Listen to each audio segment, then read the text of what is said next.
Siete de la mañana, 45 minutos. Saludamos al senador del Pacto Histórico y presidente del Senado, el doctor Roy Barreras. Doctor Roy, muchas gracias por acompañarnos. Buenos días.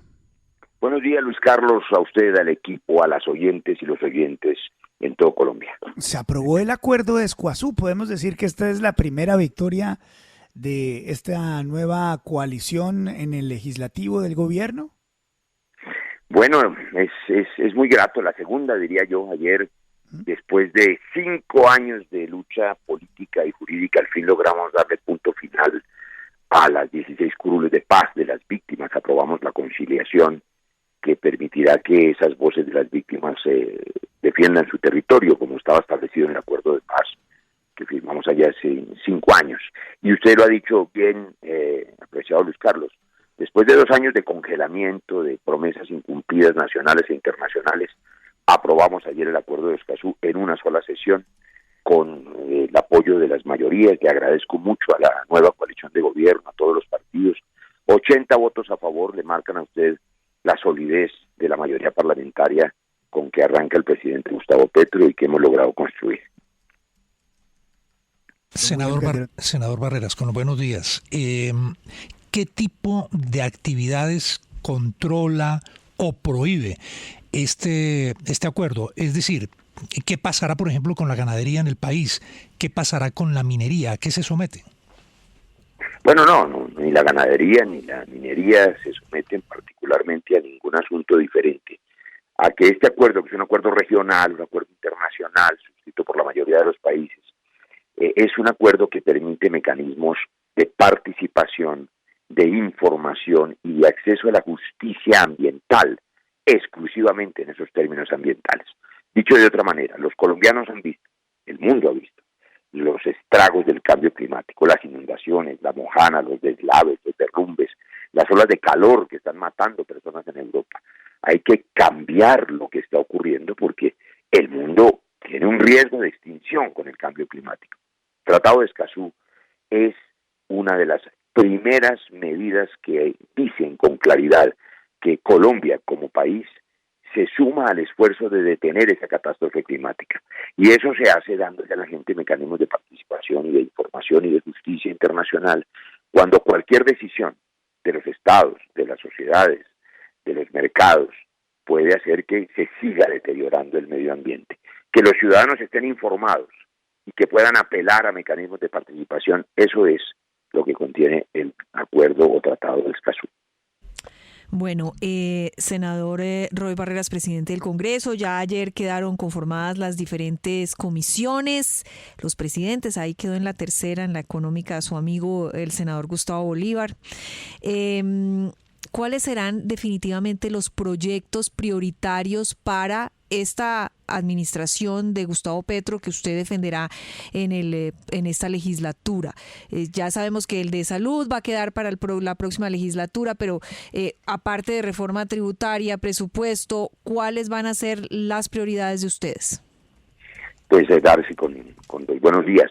Sí, a ver, lo primero es que ayer instalamos todas las comisiones constitucionales de manera exitosa, se determinaron todas las mesas directivas. El Pacto Histórico tendrá la responsabilidad de presidir la Comisión Segunda, la Comisión Tercera, la Comisión Cuarta. El Partido Liberal va a presidir la Comisión Primera. La coalición entre el Partido de la U, el MIRA, los sectores cristianos, preside la Comisión Séptima. El Partido Conservador, la Comisión Sexta, y el Partido Verde, la Comisión Quinta. Esa distribución no es, digamos, puramente mecánica. Implica la segunda respuesta a su pregunta. Las prioridades del gobierno Petro en este primer semestre son las que han sido anunciadas en la agenda de esta semana. Reforma tributaria, por supuesto, para poder librar la lucha contra el agua. La reforma política anticorrupción que va por la Comisión Primera junto con el Código Electoral que también está listo. La jurisdicción agraria y un par de leyes más que están trabajando los miembros de las comisiones quintas. Es probable que logramos sorprender con que el ministro Alejandro Gaviria se anime a preparar de una vez una reforma a la Ley 30 que viene trabajando y que se tramitaría por las comisiones sextas. Pero la precisión sobre el texto avanzamos mucho en eso, la daremos a conocer mañana a los colombianos en el segundo encuentro legislativo de la bancada de gobierno en la ciudad de Santa Marta. 2 cosas les contaremos allí. Exactamente los proyectos que se van a radicar el 7 de agosto, según el informe de las distintas mesas de trabajo que hemos instalado, y el cronograma preciso, día a día, semana a semana. Mañana sabrán ustedes, los colombianos, qué día se radica cada proyecto, qué día es el primer debate, el segundo, cuándo se convierte en ley de la República, para que apegados a ese cronograma podamos cumplir el mandato del cambio, que son las reformas. Y hoy mismo, a las 10 de la mañana, vamos a dar a conocer un proyecto de ley de iniciativa legislativa que lideran el senador Cepeda, el senador Bolívar, que preside, como estaba previsto en los acuerdos, la comisión tercera que tuve el honor de instalar ayer, y la representante Katy Jubinao. Ese proyecto es un proyecto que impulsaremos para garantizar transparencia y eficiencia en el Congreso. Es decir, el funcionamiento del Congreso va a cambiar, está cambiando ya, pero el cambio lo vamos a volver ley de la República para recortar vacaciones, para hacer más eficiente la presencia, para acabar con el ausentismo. En fin, ya verán ustedes a las 10 de la mañana el articulado que sé que le va a gustar a la opinión pública. Senador, volviendo al tema inicial de la conversación, lo que pasó con Escazú en el Congreso ayer, y reconociendo la importancia que tiene para proteger el medio ambiente en el país, ¿se ha calculado si este tipo de convenios puede en un momento dado espantar la inversión extranjera en Colombia? ¿El efecto económico lo han calculado? Yo no creo que vaya a ocurrir porque pues la espantaría en la mayoría de los países de América Latina y en la mayoría de los países de Europa que están tomando medidas similares para contener el cambio climático. Me parece que las transiciones siempre son difíciles de explicar, siempre son complejas. En la historia de la humanidad, la revolución industrial generó unas reacciones tremendas en contra, pero estamos no solamente en una época de cambios, sino, como lo hemos dicho, en un cambio de época. Necesitamos necesariamente, obligatoriamente, tomar medidas para dejar de contaminar las aguas, los mares, destruir los páramos, porque vamos a quedar sin agua y sin aire para respirar. Y eso implica tomar decisiones con la gente, informándole a los ciudadanos. Los ciudadanos que escuchan FM y que escuchan cualquier medio de comunicación en Colombia prácticamente nunca se han enterado cuando, por ejemplo, la proliferación de licencias mineras y además la minería ilegal tiñe de mercurio las aguas, mata a los peces o los deja contaminados y luego llegan a su mesa. Los ciudadanos no se enteran de esas decisiones. A Escazú les va a permitir enterarse de las decisiones que afectan su vida, el aire, el agua y en general la supervivencia de la especie. Senador, buenos días. Los saluda Juan Lozano. Felicitaciones por el buen arranque del Congreso. Le quiero preguntar por algo que resultaba muy difícil de entender para la gente. ¿Por qué, si Duque había firmado el acuerdo de Escazú, si incluso lo había radicado en el Congreso y hasta mensaje de urgencia le mandó, si no me falla la memoria, por allá a comienzos del 2020, ¿por qué no había hecho trámite? ¿Por qué no se aprobaba en el Congreso? Pues es que eso es absolutamente insólito y fue realmente, Juan, con el saludo, debo decirlo, absolutamente engañoso. Hay un doble lenguaje. Yo he comprometido mi palabra y mi acción, quiero decirlo primero, en el nuevo clima de diálogo nacional, de acuerdo nacional, que ha sido respondido además por el señor presidente Iván Duque de una manera también muy positiva. Hoy mismo él ha dicho que su voz no será una voz de destrucción, sino de construcción, no será una voz crítica, sino de aporte, y yo quiero, digamos, estar en ese clima que hemos generado después del triunfo presidencial de Petro, del pacto, y tratar de pasar la página. Pero su pregunta me obliga a decir una cosa claramente. Las mayorías gobiernistas congelaron a propósito del Tratado de Escazú, y la puesta en escena de hacer mensajes de urgencia, de ir a la Asamblea de Naciones Unidas, de decir que se estaba comprometido con él, pues era una apuesta engañosa, porque finalmente ni el mensaje de urgencia era real, ni nunca se tramitó, lo congelaron, y pues lo descongelamos. Lo que no se pudo hacer en 2 años, lo aprobamos ayer en una sola sesión, lo que demuestra que cuando hay voluntad política y compromiso con el medio ambiente, pues realmente las cosas se pueden hacer y se pueden hacer rápidamente.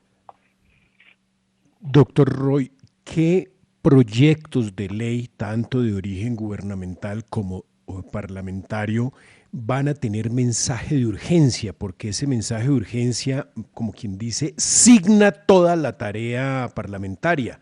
El 7 de agosto usted nos ha dicho, van a radicar unos proyectos. ¿Qué proyectos son? ¿Cuáles pueden tener mensaje de urgencia? Porque eso determinará la agenda, pues de aquí a bien entrado el mes de diciembre. Les agradezco mucho esa pregunta, porque digamos que el mensaje de urgencia que esperamos se use, y ya mismo voy a contarle en cuáles vamos a pedirle al gobierno que haga uso de él, y además del mensaje de insistencia, es uno de los mecanismos para hacer más eficiente el Congreso que prometimos y que estamos ejecutando. No solamente es el mensaje de urgencia, es recortar las vacaciones, es trabajar el doble, es luchar contra el ausentismo y proponer medidas drásticas contra el ausentismo que rompe el quórum y que hace que las comisiones no funcionen o que los proyectos se dilaten. Eso es lo que vamos a anunciar hoy a las 10 de la mañana.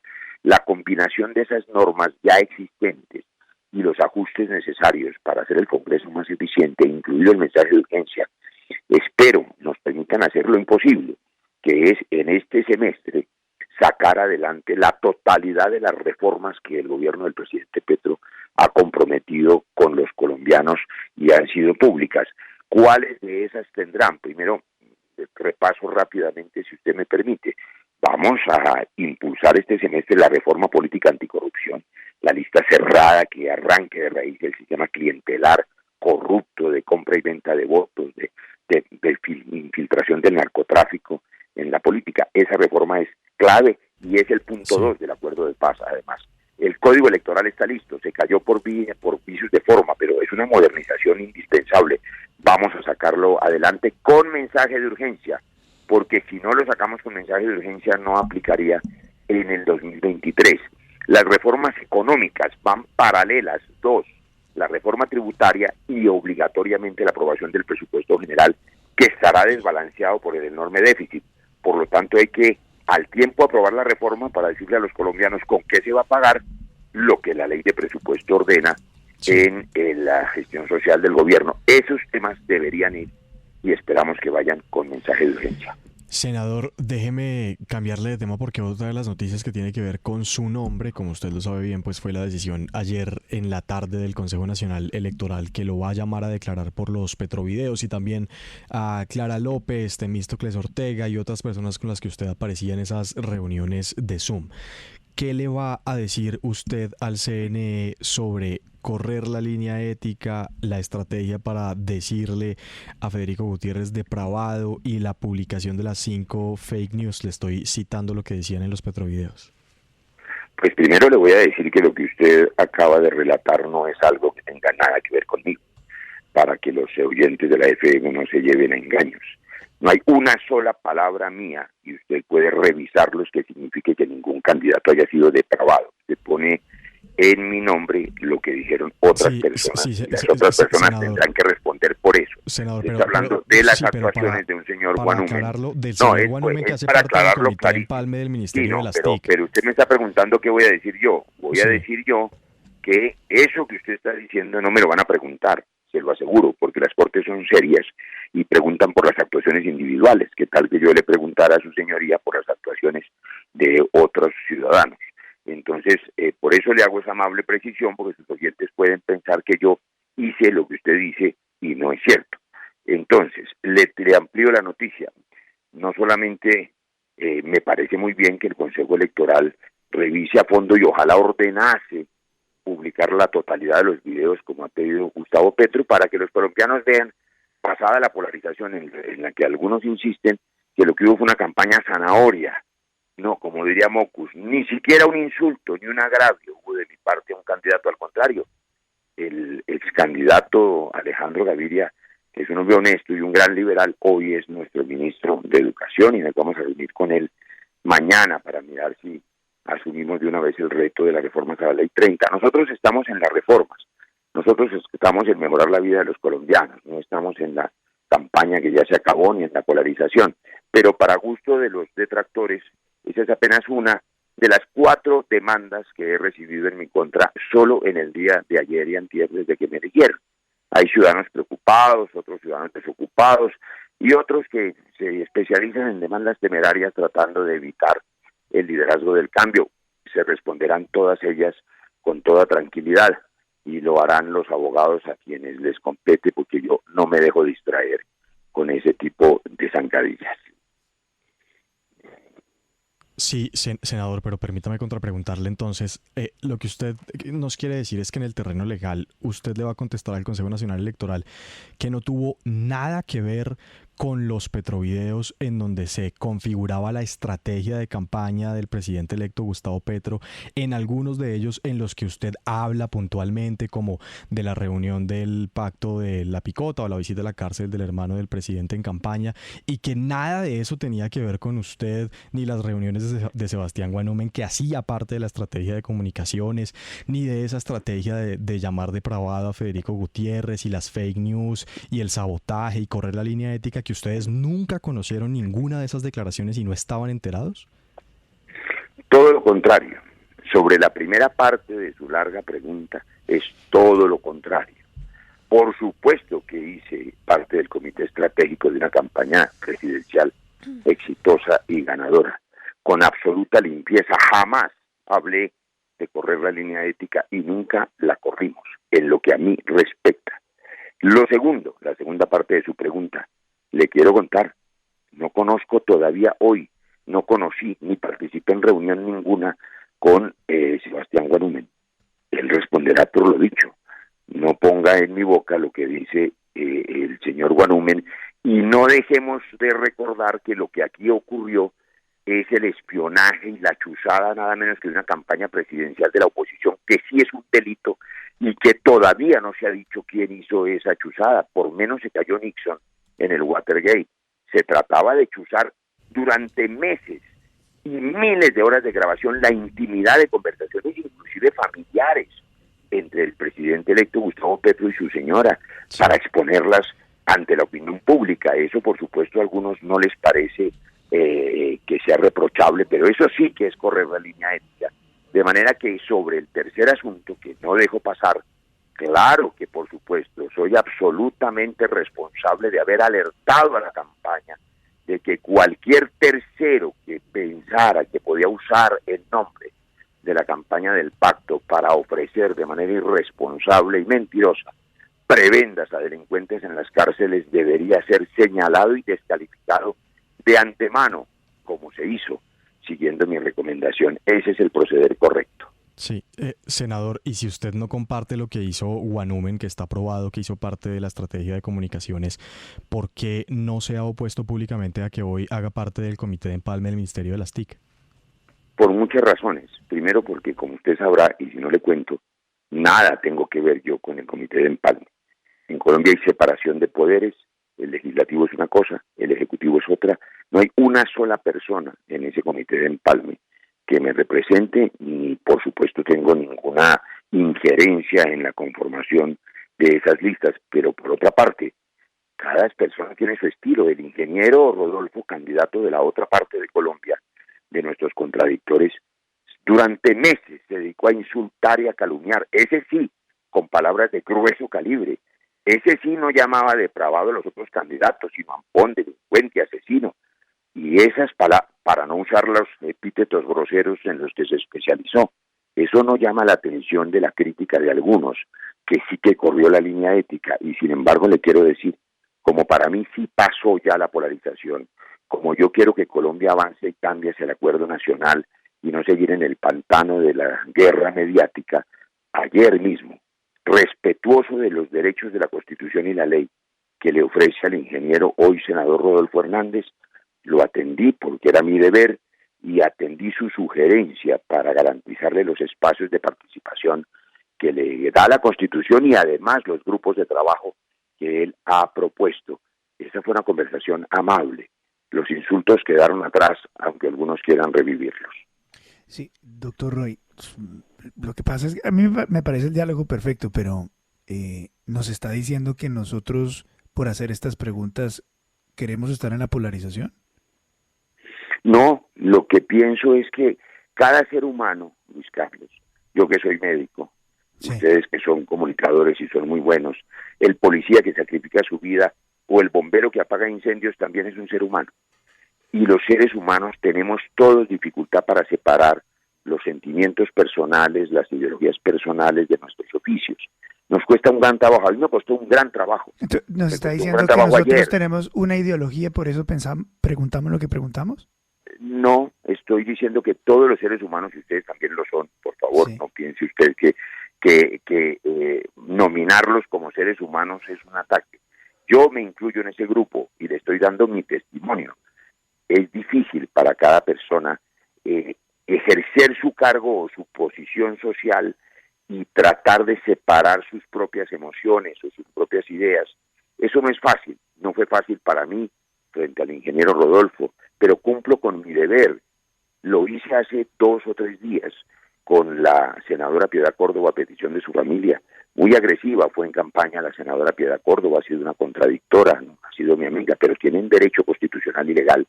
Y mi obligación, Luis Carlos, es darle garantías a todos los contradictores, a la media Colombia que no votó con nosotros y tiene temores. Tienen que entender y comprender y sentir que el gobierno del Acuerdo Nacional es respetuoso con todos, que la polarización terminó, que los insultos terminaron, que hay una nueva etapa y que esta Colombia la construimos entre todos, porque es mi deber también responder las preguntas que se refieren al pasado, a la campaña, lo estoy haciendo con mucho gusto, pero prefiero que pensemos todos los colombianos en el futuro y no en el pasado. Son las 8 de la mañana, 7 minutos. Doctor Roy, como siempre, muchas gracias por darnos unos minutos. Muy amable, muy gentil. Muchas gracias a ustedes por la paciencia y por su tiempo. Feliz día a todos.